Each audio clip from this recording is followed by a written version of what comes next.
E se eu te dissesse que em um espaço aéreo de mais de 22 milhões de quilômetros quadrados, dois aviões se encontraram no mesmo ponto, na mesma altitude, no mesmo segundo? Uma colisão que desafiava todas as probabilidades estatísticas, que não deveria acontecer em 1000 anos de aviação comercial, mas aconteceu. E quando aconteceu, o céu sobre a Amazônia se tornou palco da segunda maior tragédia aérea da história do Brasil. Esta é a história do voo 1907 da Gol. Uma história de erros humanos, falhas sistêmicas, tecnologia que não funcionou quando mais se precisava dela, e de como 154 vidas se perderam em questão de segundos, enquanto 7 pessoas, a bordo de outro avião, sobreviveram para contar uma história que dividiria um país. Era uma tarde de sexta-feira, 29 de setembro de 2006. O Brasil vivia um momento de efervescência na aviação comercial. Depois de anos de crise que levaram gigantes como VASP e Transbrasil à falência, o setor experimentava um renascimento impulsionado por companhias de baixo custo que democratizavam o acesso aos céus. A Gol Linhas Aéreas era o símbolo desse novo tempo. Fundada apenas 5 anos antes, a empresa crescia vertiginosamente, recebendo aviões novos diretamente da fábrica da Boeing. Um desses aviões era o Boeing 737-800, prefixo PRGTD, uma aeronave reluzente que havia deixado a linha de produção em Seattle apenas 6 semanas antes e fora entregue à Gol em 12 de setembro daquele ano. Com apenas 202 horas de voo registradas, o avião era praticamente novo, com aquele cheiro característico de couro e plástico virgem que só aeronaves recém-fabricadas possuem. Às 15 horas e 35 minutos, horário de Brasília, o Boeing decolou do Aeroporto Internacional Eduardo Gomes, em Manaus, capital do Amazonas. O voo comercial GLO 1907 tinha como destino final o Aeroporto Internacional do Galeão, no Rio de Janeiro, com uma escala técnica prevista em Brasília. A bordo estavam 148 passageiros e 6 tripulantes. Era uma sexta-feira típica de movimento intenso, com famílias voltando para casa, executivos encerrando a semana de trabalho, turistas retornando de viagens pela Amazônia. Entre os passageiros, havia uma diversidade notável que refletia a globalização da aviação brasileira. 10 argentinos, 6 americanos, 5 mexicanos, 4 franceses, 3 colombianos, 3 australianos, 3 canadenses, 2 sul-africanos, 2 portugueses, 4 venezuelanos e 1 japonês, além de brasileiros de diversos estados.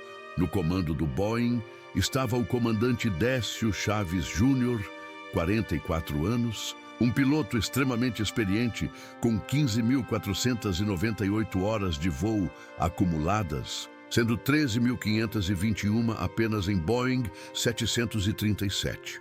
Décio não era apenas um comandante, era também instrutor de voo da Gol, responsável por treinar novos pilotos na operação dessa aeronave.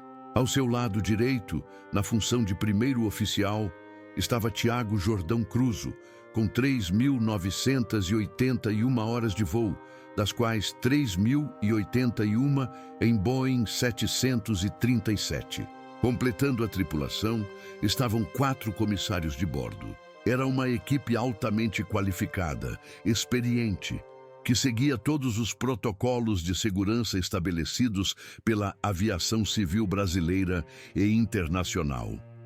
A decolagem transcorreu sem intercorrências. O Boeing subiu majestosamente sobre a floresta amazônica, aquela imensidão verde que se estende até onde a vista alcança, pontilhada apenas ocasionalmente por rios serpenteantes que refletem a luz do sol, como fitas de prata lançadas sobre um tapete esmeralda.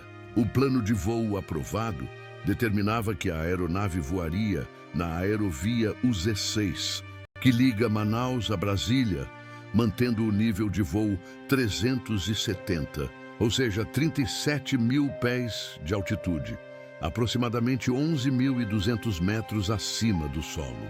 Pelas regras de tráfego aéreo brasileiro, as aerovias de mão dupla reservam níveis pares para o tráfego em um sentido e níveis ímpares para o sentido oposto.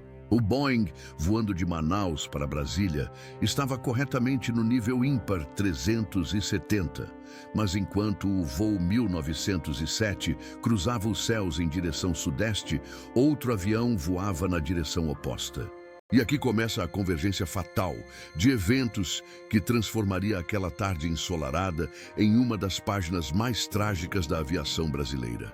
24 minutos antes da decolagem do Boeing da Gol, às 14 horas e 51 minutos, um jato executivo Embraer Legacy 600, matrícula norte-americana N600XL, havia decolado do aeroporto de São José dos Campos, no interior de São Paulo.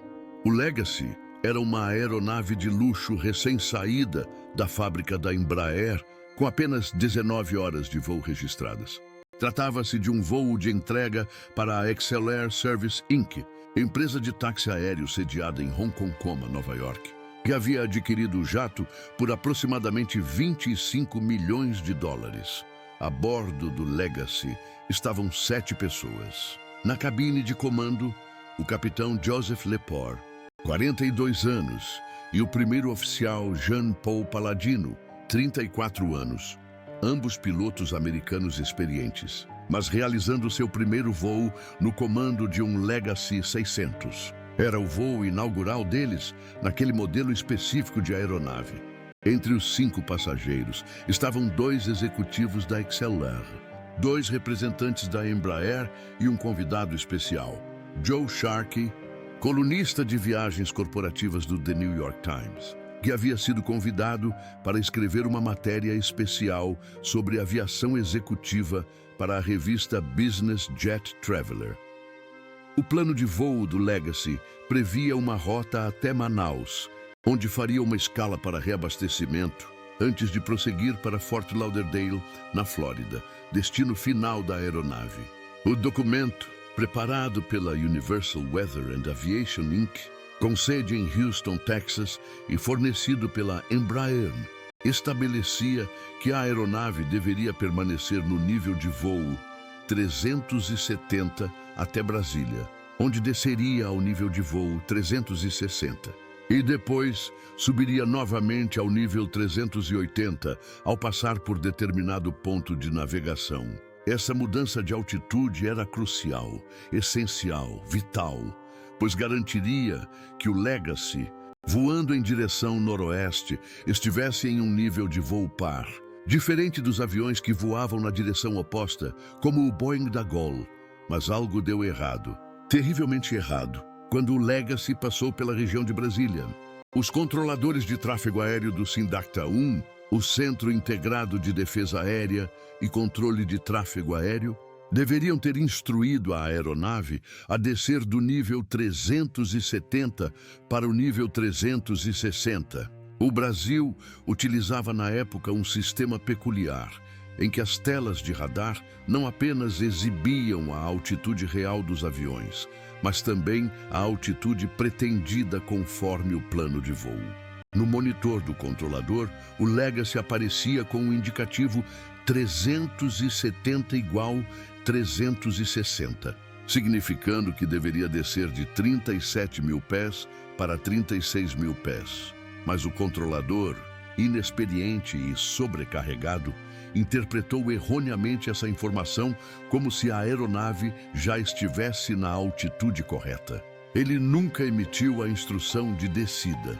Compondo essa cadeia de erros, os pilotos do Legacy enfrentaram dificuldades de comunicação com o controle brasileiro. Em uma das conversas registradas, o controlador de Brasília solicitou o número do código de identificação do transponder, mas os americanos não compreenderam o inglês com forte sotaque brasileiro do controlador. "Eu não tenho ideia do que diabos ele disse", comentou Lepore com Palladino. A barreira linguística, aparentemente trivial, era, na verdade, sintoma de um problema estrutural mais profundo no sistema de controle aéreo brasileiro, onde muitos controladores possuíam proficiência limitada no inglês, a língua universal da aviação. E então ocorreu algo ainda mais grave. Em algum momento durante o voo, por volta das 15h02, o transponder do Legacy foi inadvertidamente desligado. O transponder é um equipamento crucial que transmite continuamente informações sobre a posição, altitude, velocidade e identificação da aeronave para os radares do controle de tráfego aéreo e para outros aviões equipados com sistemas anticolisão. Quando o transponder do Legacy parou de transmitir, a aeronave efetivamente desapareceu dos sistemas de detecção automática. Os pilotos, voando pela primeira vez naquele modelo de aeronave e ainda se familiarizando com os aviônicos sofisticados, não perceberam que o equipamento havia sido desativado. E o controle de tráfego aéreo, que deveria ter notado a perda do sinal, também não detectou a anomalia. As investigações posteriores determinariam que o desligamento não foi causado por falha técnica do equipamento. O transponder funcionava perfeitamente. Testes demonstraram isso de forma inequívoca. O desligamento foi inadvertido, provavelmente causado pelo toque acidental dos pilotos no painel durante o voo, combinado com a pouca experiência deles naquele cockpit específico e com a redução da consciência situacional.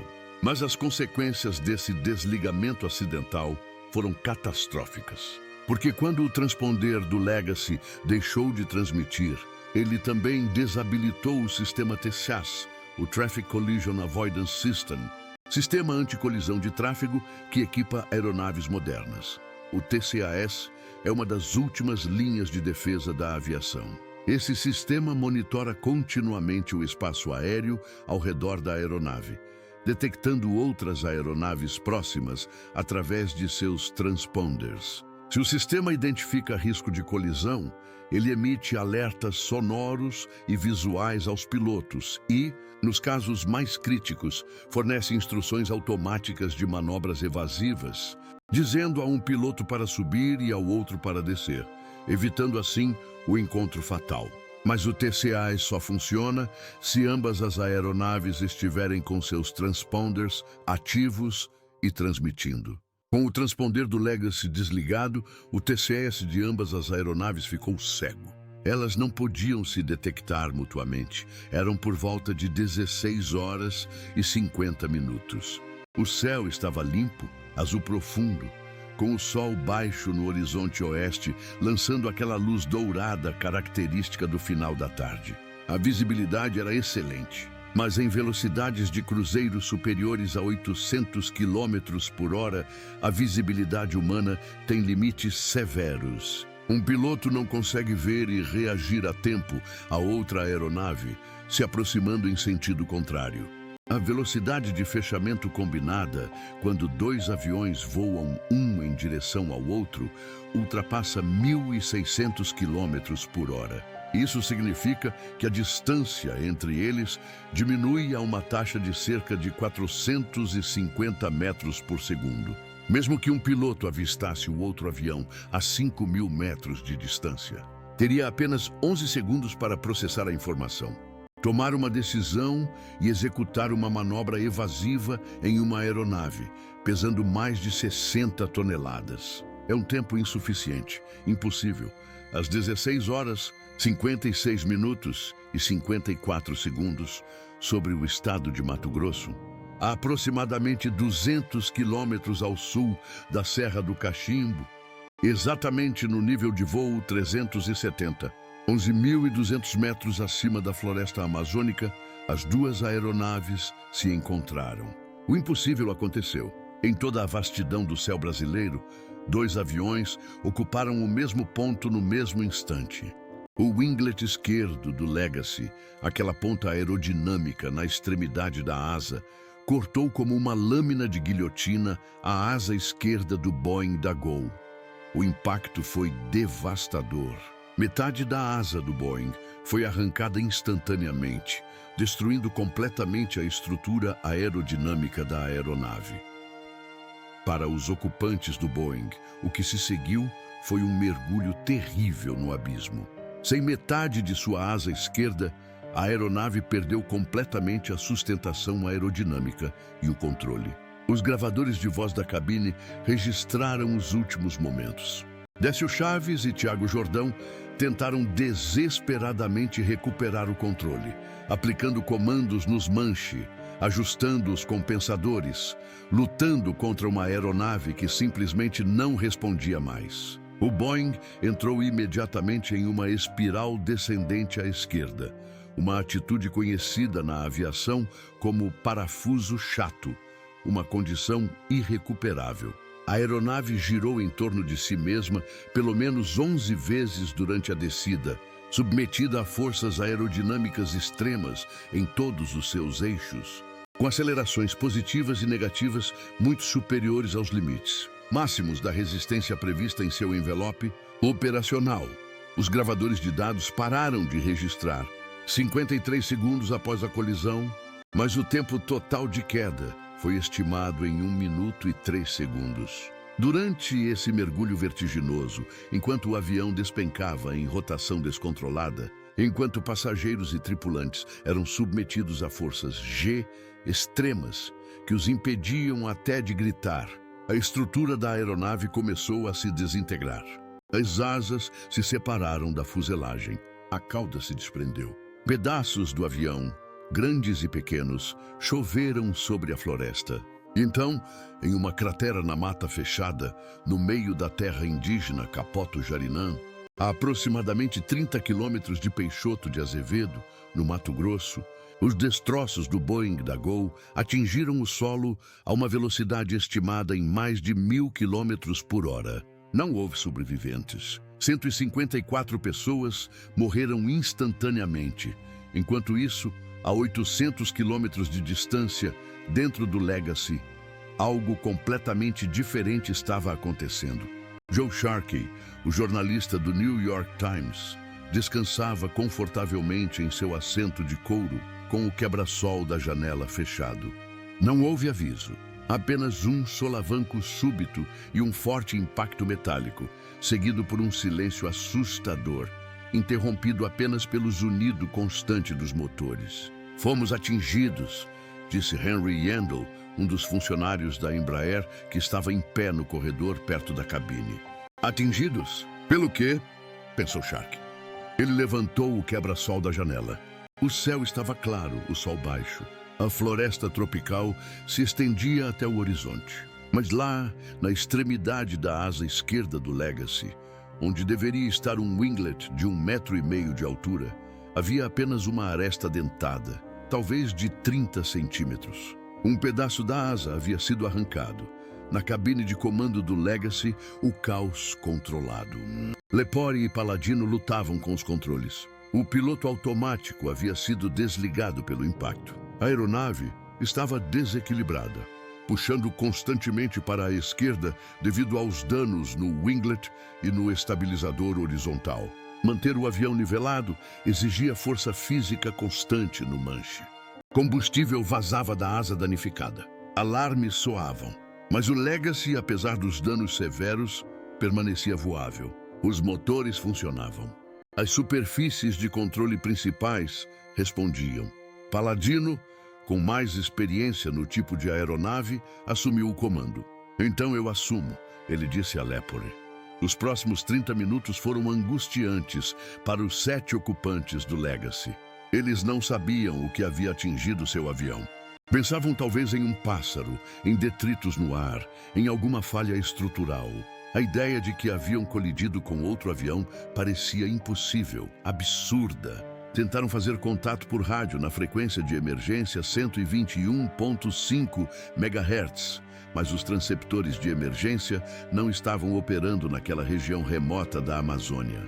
Por sorte, um Boeing 747 da Polar Air Cargo, que sobrevoava a área, captou as chamadas de socorro e serviu como relay, retransmitindo as comunicações entre o Legacy e o controle de tráfego aéreo. Com essa ajuda providencial, Paladino conseguiu guiar o jato danificado até a base aérea do Cachimbo, parte do campo de provas Brigadeiro Veloso, um complexo militar da Força Aérea Brasileira localizado a cerca de 160 quilômetros do ponto de colisão.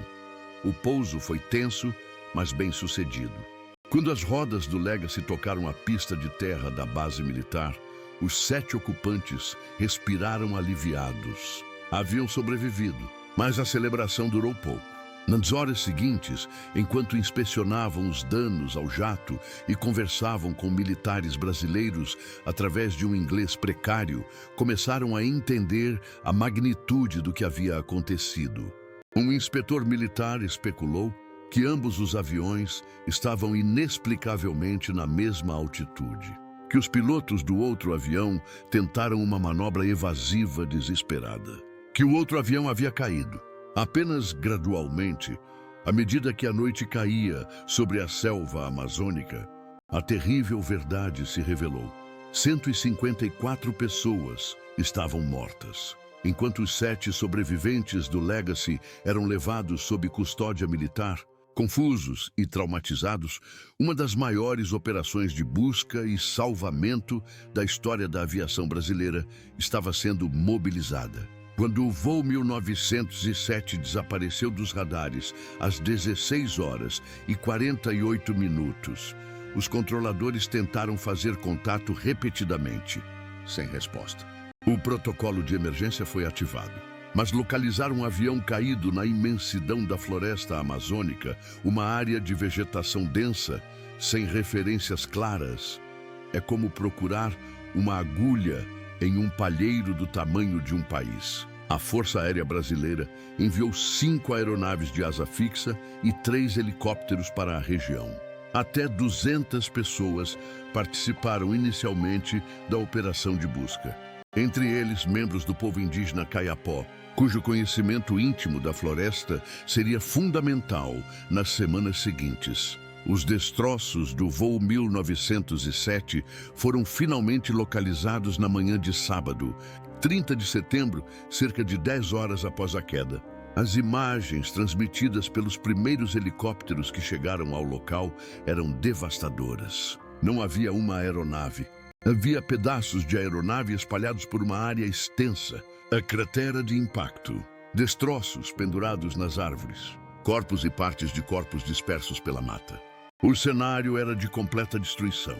Equipes de resgate se lançaram em rapel para o solo da floresta, abrindo clareiras à força de facão e motosserra para permitir o pouso de helicópteros. A esperança inicial de encontrar sobreviventes desapareceu rapidamente. A violência do impacto fora absoluta. O que se seguiu foi uma operação de resgate que duraria 44 dias e envolveria mais de 800 pessoas entre militares, bombeiros, peritos, médicos legistas e voluntários. O trabalho era física e emocionalmente extenuante. O calor úmido da Amazônia, a densa vegetação, os insetos, a decomposição rápida dos corpos no clima tropical.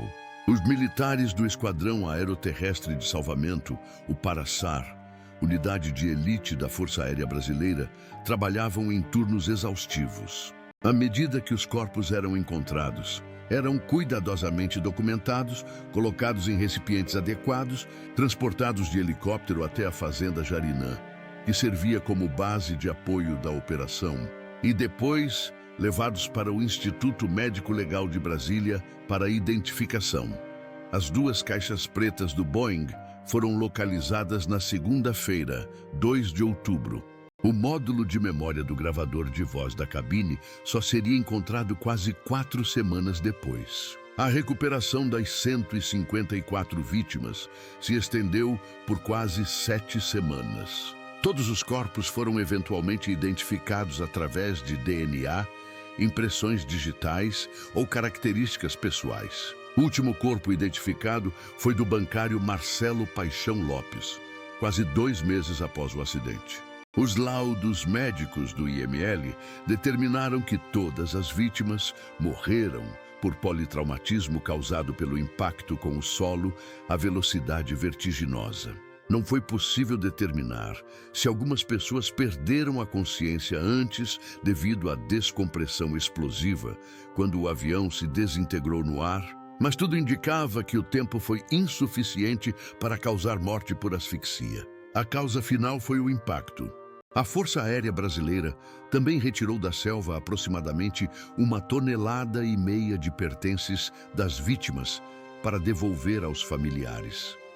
Enquanto o resgate prosseguia na selva, uma crise sem precedentes explodia na aviação civil brasileira. A tragédia do voo 1907 expôs, de forma brutal, as fragilidades crônicas do sistema de controle de tráfego aéreo do país. 8 controladores foram imediatamente afastados para a investigação. Sem controladores sobressalentes, outros tiveram que ser deslocados, criando sobrecarga nos centros de controle.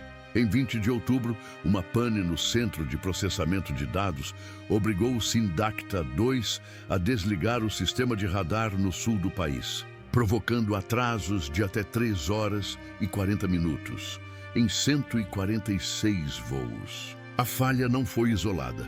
O equipamento já havia apresentado problemas no dia anterior. Os controladores de tráfego aéreo, na maioria sargentos e oficiais da Força Aérea Brasileira, submetidos à hierarquia militar, começaram a se organizar. Acuados pela suspeita pública de que o acidente fora causado por negligência do controle aéreo, eles iniciaram um movimento por melhores salários e passaram a denunciar publicamente suas precárias condições de trabalho. Havia 2.700 operadores de tráfego aéreo no Brasil, mas seriam necessários pelo menos mais 800 para que o monitoramento dos aviões fosse feito de forma segura.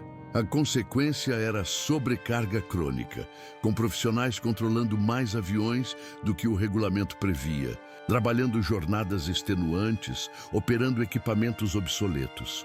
Em outubro de 2006, os controladores iniciaram uma greve branca, ou operação padrão, seguindo rigidamente todos os procedimentos regulamentares, o que naturalmente tornava as operações mais lentas. Em maioria, por ser militar, não podia oficialmente aderir a uma greve, mas a insatisfação era generalizada. Os atrasos e cancelamentos de voos se multiplicaram.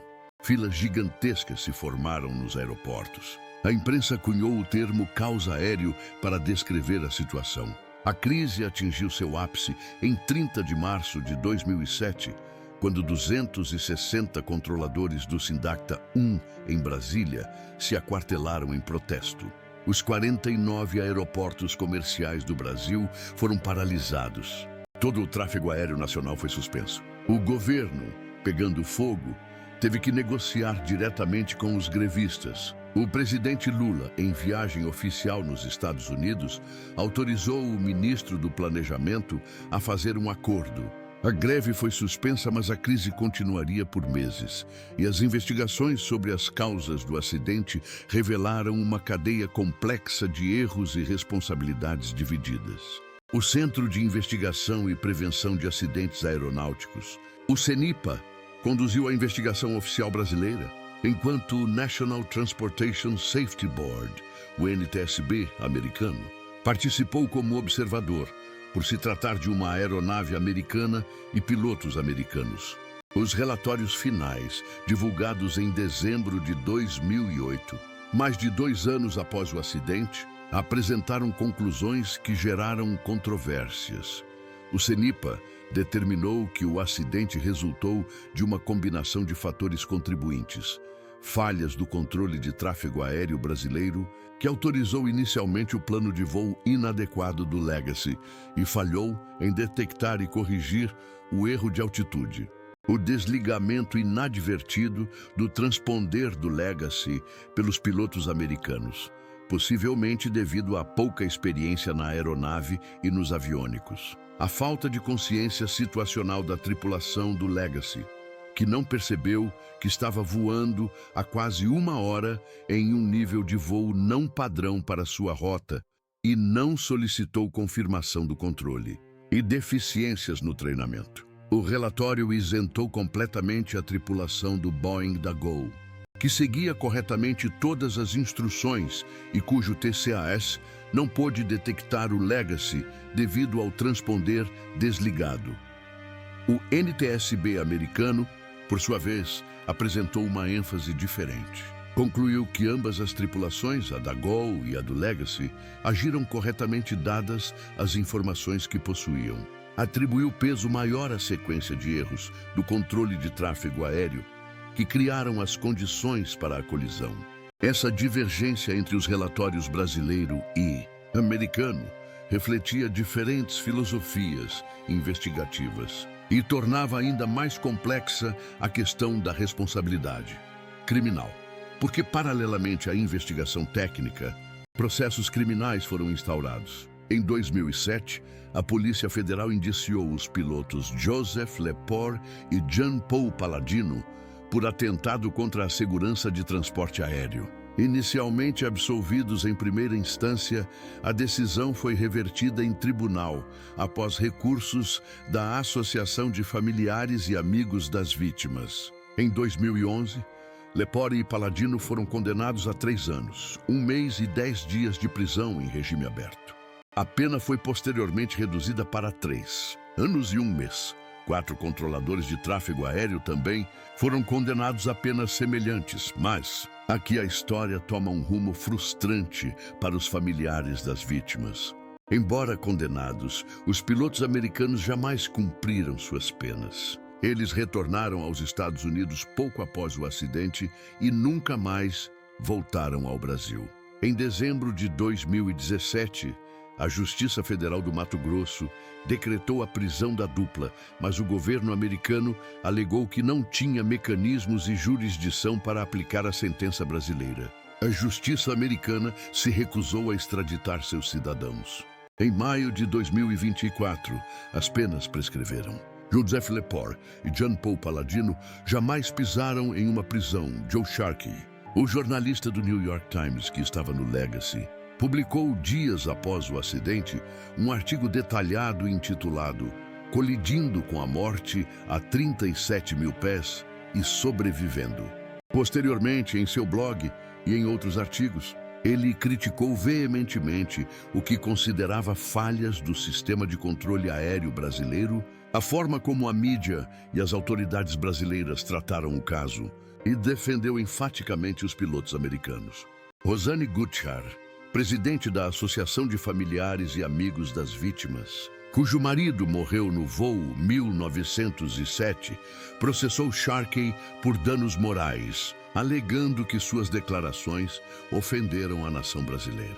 O caso arrastou-se por anos na justiça, mas eventualmente foi extinto. Sharkey faleceu em novembro de 2023, aos 77 anos, após sofrer um derrame, levando consigo suas memórias daquela tarde trágica sobre a Amazônia.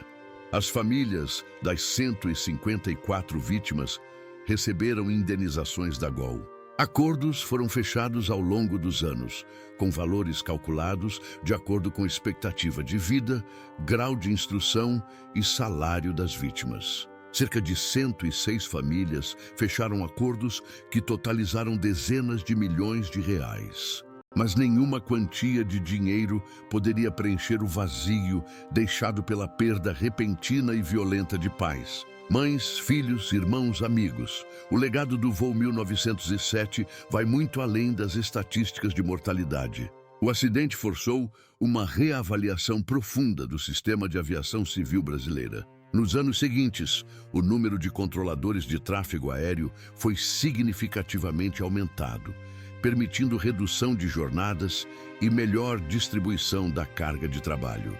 Alertas visuais e sonoros foram implementados em todos os centros de controle para detectar quando alguma aeronave tem o transponder desligado.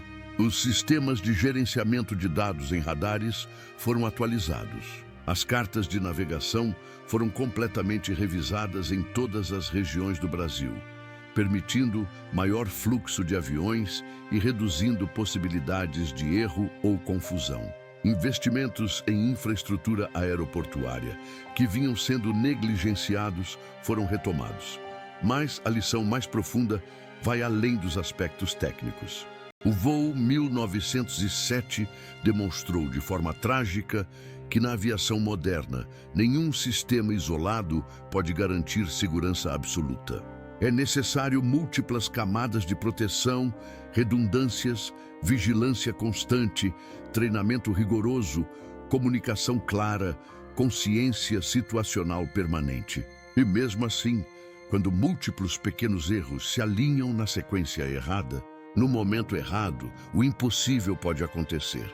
Hoje, a cada 29 de setembro, familiares das vítimas se reúnem para homenagear seus entes queridos. No local do acidente, na mata fechada da terra indígena Capoto-Jarinã, a floresta recuperou seu território. A clareira aberta pelos helicópteros de resgate foi engolida novamente pela vegetação. Apenas uma imagem de Nossa Senhora do Loreto, padroeira dos aviadores, colocada pelos militares do Paraçar em uma visita de homenagem 10 anos após o acidente, marca o local onde 154 vidas foram interrompidas no meio do céu. A história do voo 1907 nos lembra da fragilidade da existência humana, da complexidade dos sistemas tecnológicos que criamos, da importância da vigilância constante contra a complacência. Nos lembra que vidas podem mudar em um segundo, que decisões tomadas em salas de controle distantes podem ter consequências catastróficas, que a tecnologia mais avançada ainda depende de humanos imperfeitos para operá-la.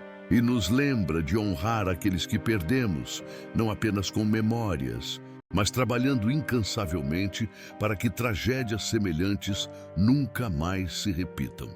Se esta história te impactou, se te fez refletir sobre a fragilidade da vida e a importância da segurança na aviação, compartilhe este vídeo.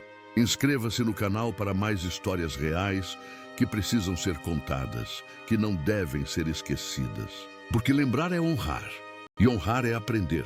Até o próximo vídeo.